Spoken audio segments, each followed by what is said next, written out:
हर serial killer की कहानी में कॉमन पॉइंट जरूर होता है, नाम, दहशत और अंजाम। लेकिन इस सीरियल किलर की कहानी में कोई अंजाम नहीं था, ना इसका चेहरा मालूम था और ना इसका नाम।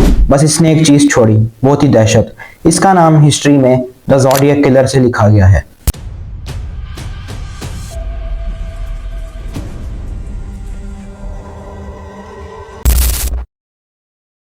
1960 का दौर था। 1968 अक्टूबर की एक रात एक यंग कपल बेटी लो और जेम्स फ्राइडे अपनी गाड़ी पर जा रहे थे कि अचानक उनको गोलियां चलने की आवाज आई।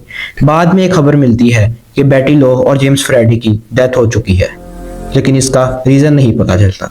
पुलिस को उनकी डेथ का कोई क्लू या कोई हिंट नहीं मिलता। शायद किलर ने जानबूझकर कोई निशान नहीं छोड़ा। न्यूज़पेपर ऑफिस को एक लेटर मिला जिसमें एक कन्फेशन था, एक कोड था और एक साइफर लिखा हुआ।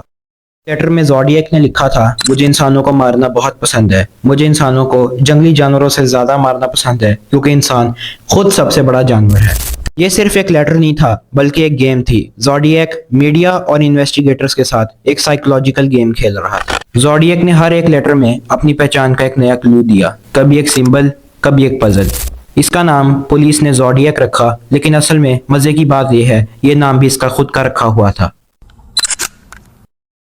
1916 इंडिपेंडेंस डे। लोगों ने डरना तो छोड़ दिया था, लेकिन तब भी एक कपल डार्लिन और माइकल पर गोलियां चलती हैं। माइकल तो बच गया, लेकिन डार्लिन मर गई। माइकल ने कहा वो शख्स कुछ बोल नहीं रहा था, सिर्फ उसकी एक ही पहचान थी कि उसकी आंखों में मौत थी।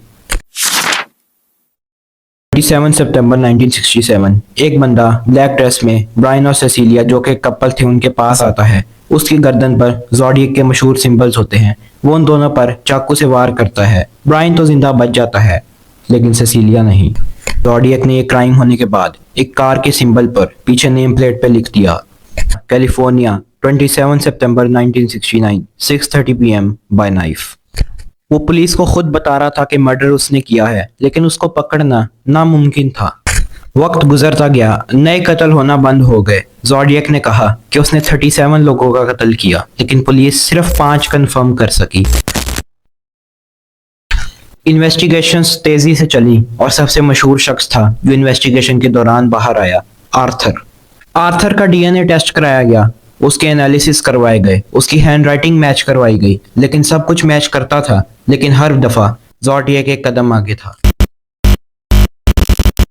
उसका साइफर 340 जो 1969 में भेजा गया था, उसको 2020 में डिकोड किया गया, लेकिन उसमें कोई नई बात पता ना चली, सिर्फ वही खौफ, वही बातें।